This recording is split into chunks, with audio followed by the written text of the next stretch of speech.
మీ ఎలాంటి వ్యాపార ప్రకటనలకైనా వెంటనే మా ఛానల్ సంప్రదించండి. అందరికీ నమస్కారం. నేను శిరీష. ఈరోజు మనతో పాటు ఉన్నారు ప్రముఖ ఆధ్యాత్మికవేత్త, జ్యోతిష్య వాస్తు పండితులు, శ్రీ లలితాదేవి ఉపాసకులు, బ్రహ్మశ్రీ నానాజీ పట్నాయక్ గారు. గురుగారితో మాట్లాడదాం. గురుగారు నమస్కారం. గురుగారు, ఈ డిసెంబర్ మాసంలో ముఖ్యంగా తులారాశి వారికి ఎలా ఉండబోతుందంటారు? ఎలాంటి జాగ్రత్తలు తీసుకోవచ్చు అంటారు? ఏ దైవాన్ని పూజించమంటారు? ప్రస్తుతం రాశిలో బుధుడి యొక్క సంచారం జరుగుతుంది. వీరికి రెండవ స్థానంలో మూడు గ్రహాలు ఉన్నాయి చెప్పాలంటే.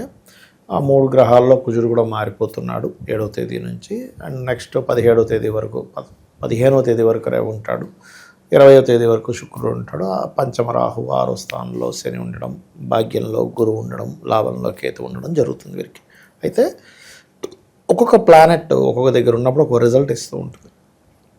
ఆ రకంగా వీరికి ఎటువంటి ఫలితాలు జరగనున్నాయి, ఏ విషయాల పట్ల జాగ్రత్తగా ఉండాలనేటువంటి అంశాలు చెప్తుంది నేనైనప్పటికీ కూడా చెప్పిస్తుంది సాక్షాత్ లలిత అమ్మవారిగా భావిస్తూ. ఫస్ట్ ఆఫ్ ఆల్ ఏంటంటే, ఇక్కడ ఈ బుధుడు ఎప్పుడైతే లగ్నంలో ఉన్నాడో, ఇది కొంచెం తండ్రిగా రాస్తి హైయర్ ఎడ్యుకేషన్ కోసం చేసే ప్రయత్నం ఫలిస్తుంది అని చెప్తుంది. ధనస్థానంలో లగ్నాధిపతి వెళ్ళి కూర్చుంటూ ధనస్థానంలో అధిక గ్రహాలు ఉన్నందుకు రకరకాల మార్గాల నుంచి ధనం వస్తుంది. ఇక 7వ తేదీ నుంచి కొన్ని విషయాల్లో ధైర్యంగా కొన్ని స్టెప్స్ తీసుకోవడము, అన్నదమ్ముల అక్క చెల్లెళ్ళతో తెలియని చిన్న ఘర్షణ వాతావరణం ఏర్పడడం అనేటువంటిది బలంగా చూపిస్తుంది. అదేవిధంగా కొంత కుటుంబ సభ్యులు, ఎందుకంటే కుటుంబ స్థానం కూడా కాబట్టి కుటుంబ సభ్యుల మధ్యని కొంత ఘర్షణ వాతావరణం కూడా దారితీస్తుంది ఈ నెలలో వీళ్ళకి చెప్పాలంటే. రాజకీయ నాయకులకి చాలా బాగుంటుంది పంచమ రాహువు కాబట్టి. కాకపోతే ఇక్కడ హోమ్ లోన్స్ లభిస్తాయి. సంతానాన్ని విదేశాలకు పంపించాలనే ప్రయత్నం ఫలిస్తుంది చెప్పాలంటే. అయితే కెమికల్ రిలేటెడ్, అదేవిధంగా ఆయుర్వేద డాక్టర్లకి సోలార్ రిలేటెడ్ ఉంటాయి. సోలార్ సిస్టమ్, సోలార్ ద్వారా వాళ్ళు ప్రొడ్యూస్ చేస్తూ ఉంటారు పవర్. అది అటువంటి వాటిని సప్లై చేసేటువంటి వారికి, ఆయుర్వేదం మెడికల్ రంగాల్లో ఉండేటువంటి వారికి లాభసాటిగా ఉంటుంది అని మనం చెప్పుకోవచ్చు చెప్పాలంటే. ధనపరంగా అభివృద్ధి అయితే ఖచ్చితంగా ఉంది, అందులో ఎటువంటి సందేహం లేదు. ఈ బిజినెస్ లైన్స్లో ఉండేటువంటి వారికి, జాబ్లో ఉండేటువంటి వారికి అయితే మార్పు చూపిస్తుంది కొద్దిగా జాబ్ విషయంలో. అందులో పర్టికులర్గా ఈ ఫుడ్ రిలేటెడ్ రంగాల్లో ఉండేటువంటి వారికి, సాఫ్ట్వేర్ రంగాల్లో ఉండేటువంటి వారికి ప్లేస్ చేంజ్, జాబ్ చేంజ్ అనేది చూపిస్తుంది. అయితే ఏదేమైనప్పటికీ కూడా మొదటి 20 రోజులు కూడా కొంచెం ఎక్కువ ప్రయాణాలు ఉంటాయి వీరికి. ఫస్ట్ 20 డేస్ కూడా చెప్పాలంటే కొంచెం ఏంటంటే కొన్ని విషయాల్లో ఘర్షణలు ఏర్పడుతుంటాయి. అయినా వీళ్ళు కనుక కొంచెం జాగ్రత్తగా కనుక వెళ్తున్నట్లయితే, ఎందుకంటే లగ్నాధిపతి కొంత మౌఢ్యంలోకి వెళ్తున్నాడు శుక్రుడు. సో దానివల్ల ఏంటి, ఘర్షణలు, ఎక్కడో స్ట్రక్ అయిపోయారని ఫీలింగు, లేకపోతే ఇన్సూరెన్సెస్ కట్టకపోవడం వల్ల వచ్చే నష్టాలు, ఎందుకంటే లగ్నాష్టమాధిపతి కదా శుక్రుడు ఇక్కడ. కాబట్టి ఈ విషయాల్లో కొంత జాగ్రత్తగా చూసుకుంటూ, పెద్ద మొత్తంలో ఎవరైతే మనీ ట్రాన్స్ఫర్ చేస్తారో, అందులో ముఖ్యంగా అప్పుగా ఇద్దామనుకుంటారో, ఎందుకంటే 6వ స్థానంలో శని నుండి కుజుడి దృష్టి ఉంది. 6వ స్థానం అనేటువంటిది అప్పులకు సంబంధించిన స్థానం. 3వ స్థానంలో కుజుడు ఉంటూ 6వ స్థానంలో ఉండే వాటిని చూడడం వల్ల ఏమవుతుంటుందంటే, అప్పు ఇవ్వడం ద్వారానే అనవసరంగా మళ్ళీ గొడవలు. కాబట్టి వీలైనంత మటుకు అప్పులు ఇవ్వకుండా ఉండడమే మంచిది, గుర్తుపెట్టుకోండి. కొంచెం బాడీ పెయిన్స్ ఉన్న వాళ్ళకి కొంచెం పెయిన్స్ పెరుగుతూ ఉంటాయి. కొంచెం మసాలా ఐటమ్స్ తినడం వల్ల పొట్టి కడుపులో కొంచెం రకంగా గ్యాస్ ఫామ్ అవుతూ ఉంటుంది పంచమంలో రాహు ఉండడం వల్ల. దీనికి ఏం చేయాలి అంటే, సూర్యభగవాను చూస్తూ ఒక గుమ్మడికాయ ముక్కని అక్కడ పెట్టి ఓం కూష్మాండాయ నమః అనే మంత్రాన్ని ఒక 108 సార్లు చదివి, దాని తర్వాత దాన్నే ప్రసాదంగా తీసుకొని దాని కూర వండుకోవడమో జ్యూస్ చేసుకొని తాగినట్లయితే కూడా వీళ్ళకి ఉదర సంబంధించినటువంటి ఇబ్బందులు కూడా తగ్గుతాయి చెప్పాలంటే వీరికి.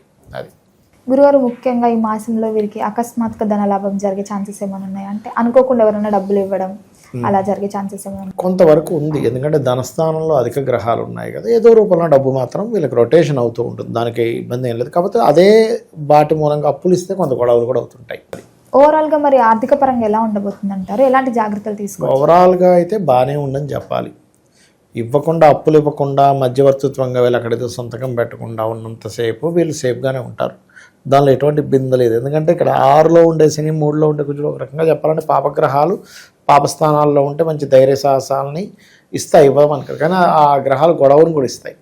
కాబట్టి ఏంటి, అప్పు ఇవ్వడం, ఫ్రెండ్కి అప్పిచ్చి వాడు శత్రువు అవ్వడం, ఇలాంటివి జరుగుతుంటాయి. కాబట్టి ఈ యొక్క విషయాల్లో జాగ్రత్తగా ఉంటే సరిపోతుంది వీళ్ళకి మెయిన్గా చెప్పాలంటే. ఇక వీళ్ళు ఎక్కువగా దుర్గా ఆరాధన ఎక్కువగా చేస్తుండాలమ్మా. పంచమ రాహు కదా, ఈ పంచమ స్థానంలో రాహు ఉన్నప్పుడు ఏమవుతుందంటే ఏదో జరిగిపోతుందేమో, ఏదో జరుగుతుందేమో అనేటువంటి భయాందోళనని గురి చేస్తూ ఉంటుంది. కాబట్టి ఎంత దుర్గాదేవి నామాన్ని స్మరిస్తూ ఉంటే ఓం దుమ్ దుర్గాయ నమః అని ఎంత అనుకుంటూ ఉంటే, ఫస్ట్ ఆఫ్ ఆల్ దుర్గానామానికి ఉన్నటువంటి గొప్పతనం ఏమిటి అంటే మీకు అనవసరమైనటువంటి మాయ. ఇప్పుడు ఎలా ఉంటుందంటే మనకు తెలియనంతసేపు భయం, దాని నుంచి ఒక క్లారిటీ వచ్చేస్తే భయం లేదు. కొంతమంది చూడండి ఎన్నోసార్లు పోలీస్ స్టేషన్కి వెళ్ళేసి వస్తారు, ఎన్నోసార్లు కోర్టుకి వెళ్ళేసి వస్తారు, జైల్లో వచ్చారు. వాడికి అసలు చాలా సింపుల్గా ఉండే ఏమైంది. కొంతమంది పోలీస్ స్టేషనా, అమ్మో పోలీస్ స్టేషన్ గడప తొక్కకూడదండి అని. ఎందుకు? వాడు ఎక్స్పీరియన్స్ చేయలేదు. ఎక్స్పీరియన్స్ చేసిన వ్యక్తి చాలా ఈజీ. ఇప్పుడు సైకిల్ తొక్కాలి, అప్పుడే తొక్కమంటే అమ్మో పడిపోతానని భయపడుతూ ఉంటాడు. ఆల్రెడీ అప్పుడు నేర్చుకుని ఎంతో తిరిగి వచ్చిన వాడికి దాంతో ఫీట్లు చేస్తుంటాడు, పైకి లేపుతాడు కింద. ఏంటి అంటే ఎక్స్పీరియన్స్. ఎప్పుడు కూడా భయము ధైర్యం అనేటువంటివి లేవు ఈ ప్రపంచంలో. మీకు జ్ఞానం ఉందా లేదా అజ్ఞానాలతోనే ఉంటుందనే విషయాన్ని అర్థం చేసుకోవాలి. అది పర్టికులర్గా ఈ తులవారికి పంచమ రాహు ఉన్నందుకు ఆలోచనలు ఎక్కువగా పెరుగుతూ ఉంటాయి. కళలో కూడా రకరకాల స్వప్నాలు రావడం, స్వప్నంలో ఒకసారి సర్పదర్శనం కూడా జరుగుతుంటుంది. అలాంటప్పుడు వీళ్ళు కొంచెం గజేంద్ర మోక్ష ఘట్టం కనుక చదువుకున్నట్లయితే సరిపోతుంది. గురుగారు, ఇంతవరకు మనము గోచార జాతకాల గురించి చెప్తున్నారు. సో వ్యక్తిగతంగా మన జాతకాలని ఎలా తెలియజేస్తారు గురుగారు? ఏం లేదమ్మా, ఫస్ట్ ఆఫ్ ఆల్ గోచార ఫలితం ఈజ్ ఇప్పుడు మార్కెట్ ఎట్లా ఉంది, బయట వాతావరణం ఎలా ఉంది అలాంటిది. పర్సనల్ చార్ట్ ఈజ్ మనము కంప్లీట్గా ఈ జీవుడు. ఇప్పుడు ఎగ్జాంపుల్ ఇక్కడ నుంచి నేను ఒక అమీర్పేట వెళ్ళాలి, ఆటోలో వెళ్ళొచ్చు, కారులో వెళ్ళొచ్చు, మెట్రోలో వెళ్ళొచ్చు, ట్రైన్లో వెళ్ళొచ్చు, ఉదాహరణ చెప్తున్నా. రకరకాల మార్గాల ద్వారా వెళ్తా, బైక్ మీద వెళ్తా. అసలు నేననేవాడిని శక్తి లేదు, నాకు జ్వరం వచ్చింది, ఎలా వెళ్తా? మన నీరసంగా ఉంది, నేను వెళ్ళలేనంట. అంటే ఇన్ని ఉన్నాయి. కానీ అదే గోచారంలో ఇప్పుడు క్యాబులు బంద్ అయ్యాయి, ఆటో ఆప్షన్ ఉంటుంది. ఆటోలు కూడా తిరగట్లేదు, ఫ్రెండ్ బైక్ వేసుకొని వెళ్ళొచ్చు, నా బైక్ ఉంటే వెళ్ళొచ్చు. అవునా? అంటే ఏదో ఇంకొక ఆప్షన్లో మనం వెళ్తాం, గోచారం సరిగ్గా ఉండాలి. కానీ మనమే సరిగ్గా లేకపోతే అసలు ప్రయాణమే జరగదు. అలాగే పర్సనల్ చార్ట్ ఈజ్ మనం పుట్టినప్పుడు ఏ గ్రహాలు అయితే ఎక్కడెక్కడ ఉన్నాయి, మనం పుట్టినప్పుడు ఉండేటువంటి లగ్నం ఏమిటి, నక్షత్రం ఏమిటి, దశలే నడుస్తున్నాయి, ఎటువంటి యోగాలతో జన్మించాము, ఇవన్నీ ఎలా జరుగుతాయంటే పూర్వజన్మల్లో మనం చేసుకున్న కర్మ ఆధారంగా ఇవన్నీ ఏర్పడతాయి. అంటే మనం మంచి రాయల్గా ఉంటాయి ఇంట్లో, మంచి తల్లిదండ్రులు, మంచి వాళ్ళతో పుట్టామంటే లగ్నం బాగుందని అర్థం.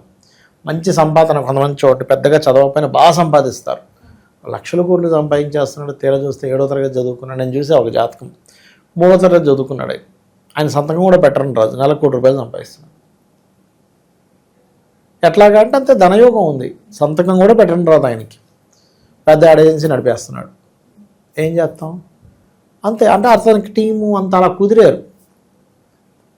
అలా ఏంటంటే ధనయోగాలు బాగుంటే, ఇక్కడ ధనయోగాలు బాగుండడం ఒక ఎత్తు, ఎందులో ధనయోగం ఉందో తెలుసుకోవడం ఒక ఎత్తు. మన పర్సనల్ చార్ట్లో అసలు మీకు ధనయోగం ఎందులో ఉందో తెలుసుకుంటే మీరు తత్ సంబంధించినటువంటి ఎడ్యుకేషను, తత్ సంబంధించిన వ్యాపారం చేస్తే ఆటోమేటిక్ కలిసి వస్తుంది. ఇక మనం ఎప్పుడు మనకి డబ్బులు ఇబ్బంది వస్తుందంటే మనకి కలిసి రాని దాంట్లో మనం వేలు పెడతాము, అది మీకు కలిసి రాదు. ఎలా వస్తుంది? ఇప్పుడు భూమి లోపల ఇక్కడ వాటర్ పడతాయంటే అక్కడే తవ్వాలి, ఇంకో దగ్గర తవ్వితే ఏమవుతుంది? శ్రమ, ధనం వేస్ట్, శ్రమ వేస్ట్. ఎలాగో ఇది కూడా అంతే. అలాగే కొంతమందికి అన్నదమ్ములతో గొడవలు ఉంటాయి. ఎందుకు ఉంటాయి అంటే మీరు పూర్వజన్మలో చేసిన అన్నదమ్ములతో నక్కచెల్లెలతో చేసిన గొడవలు ఈ జన్మలో కర్మ రూపంలో వస్తుంది. అలాగే ఏం చదువుకోవాలి, అసలు ఏ దిశలో మీరు ఇల్లు కట్టుకుంటే మంచిది. ఆల్ డైరెక్షన్స్ ఈజ్ గుడ్, కానీ ప్రతి ఒక్కరికి ఒక డైరెక్షన్ మీకు అద్భుతమైన యోగాన్ని ఇస్తుందని ఉంటుంది. అది తెలుసుకోగలరు, అది పర్సనల్ చార్ట్లో తెలుస్తుంది.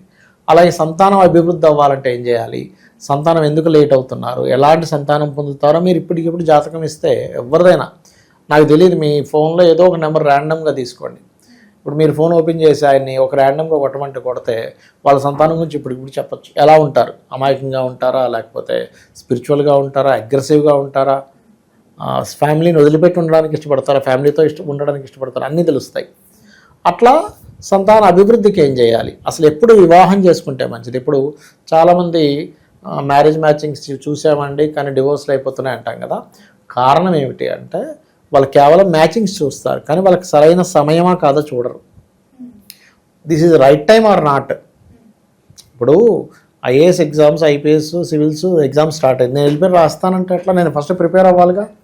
నేను ప్రిపేర్ అవ్వకుండా వెళ్ళిపోయి రాసేసి నేను ఫెయిల్ అయ్యాను, ఇదంతా చీటింగు, అసలు వాడు ఎంత దిద్దుతున్నాడు ఏంటో అంటే నేను ఫస్ట్ ప్రిపేర్ అయ్యి వెళ్ళాలా. అట్లాగే వీళ్ళకి వివాహ యోగం నడుస్తున్న సమయంలో వెళ్ళరు, చేసుకోరు. వివాహం నడవని సమయంలో వివాహం చేసుకోవడము, మంచి ముహూర్తం పెట్టుకున్నాం, మ్యాచింగ్ చూసాం, 36కి 18 వచ్చేసి అయినా కానీ ఎందుకు విడిపోయారు అర్థం కావట్లేదు అని బాధపడుతూ ఉంటాం. అదేవిధంగా బిజినెస్ కానివ్వండి, జాబ్ కానివ్వండి, ఇన్వెస్ట్మెంట్స్ కానివ్వండి, విదేశాలకు వెళ్ళే యోగం కానివ్వండి, లైఫ్లో వచ్చేటువంటి అప్ అండ్ డౌన్స్ కానివ్వండి, ఇవన్నీ మన పర్సనల్ చార్ట్లో తెలుస్తాయి. సరే నాకు జాతకం లేదు, ఏమీ లేదు, నేను సింపుల్గా ఒకటే చెప్తా, మీరు నిత్యము ఉదయం సాయంత్రం అమ్మవారి ఆరాధన చేయండి, లలితా సహస్రనామాలు చదువుకొని అమ్మవారి మీద పూర్తి నమ్మకం పెట్టుకొని, అమ్మ నా పని నేను ధర్మంగా చేసుకుంటూ వెళ్ళిపోతాను, నీదే బాధ్యత అనుకుంటే వెళ్ళిపోతాను, ఆవిడ అన్నీ చూసుకుంటుంది, నీకేమీ తెలియదు అనుకుంటే. తెలుసు కొద్ది గొప్ప శాస్త్రపరంగా ఏం తెలుసుకుందని ముందుకెళ్తున్నాం, ఈ హెల్ప్ తీసుకోవచ్చు. అట్లా గురుగారు ఓవరాల్గా తెలియని విషయాలు ఎన్నో తెలియజేసినందుకు ధన్యవాదాలు. శ్రీమాత్రే నమః.